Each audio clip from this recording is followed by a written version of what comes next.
রাজনৈতিক দলের সঙ্গে জাতীয় ঐকমত্য কমিশনের বৈঠকের খবর রাখতে রাজধানীর ফরেন সার্ভিস একাডেমিতে রয়েছেন সহকর্মী ফরহাদ ইবনে মালেক। আমরা সরাসরি যুক্ত হচ্ছি ফরহাদের সাথে। ফরহাদ, নিশ্চয়ই শুনতে পাচ্ছেন, আগের ঘন্টার সংবাদ সংযোগে আপনার কাছ থেকে বৈঠকের তথ্য জানছিলাম আমরা।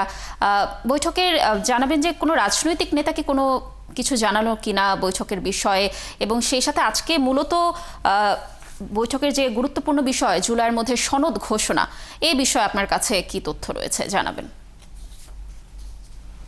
আলোচনাটা 11টা 10-এর দিকে শুরু হয়েছে। আলোচনায় সহসভাপতি আলী রিয়াজ প্রথমে বক্তব্য দিয়েছেন। তিনি জানিয়েছেন যে 30শে জুলাই, তবে এর বেশি যদি হয় সর্বোচ্চ 31শে জুলাই পর্যন্ত তারা সময় নিতে পারেন। এর মধ্যে তারা আলোচনা শেষ করে জুলাই সনদ ঘোষণার জন্য প্রস্তুতি নিতে চান বলে তারা জানিয়েছেন। বেশ কিছু বিষয়ে একমত হয়েছে, অনেক বিষয়ে দ্বিমত আলোচনার টেবিলে উঠেছে, কিন্তু একমত হতে পারেনি। এরকম 3টি বিষয় আজকে আলোচনা হচ্ছে, যে আলোচনার মধ্যে প্রথমে রয়েছে জরুরি অবস্থা ঘোষণা।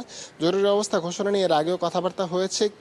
জরুরি অবস্থার মেয়াদ কতদিন হতে পারে, মৌলিক অধিকারগুলো নাগরিকের খর্ব করা হবে কিনা, কি কি বিষয়গুলো থাকবে, প্রধানমন্ত্রীর ক্ষমতায় সেখানে কেমন থাকবে, বিষয়গুলো নিয়ে আলোচনা হয়েছে।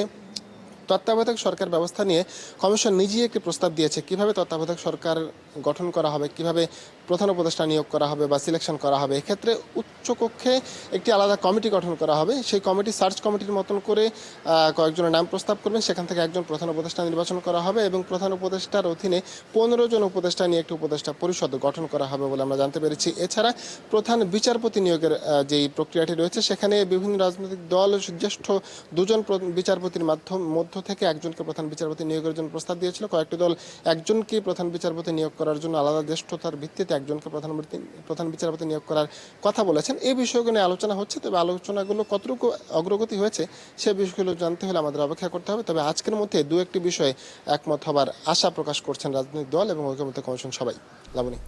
ফরহাদ, ধন্যবাদ আমাদের সাথে যুক্ত থাকার জন্য। আপনি থাকুন সেখানে, নিশ্চয়ই আমরা বৈঠকের বিষয়ে আরও তথ্য পরবর্তীতে আপনার মাধ্যমে জানার চেষ্টা করব। দর্শক, রাজনৈতিক দলের সাথে জাতীয় ঐকমত্য কমিশনের বৈঠক চলছে, সে বিষয়ে ফরেন সার্ভিস একাডেমি থেকে সর্বশেষ তথ্য জানাচ্ছিলেন আমাদের সহকর্মী ফরহাদ ইবনে মালেক।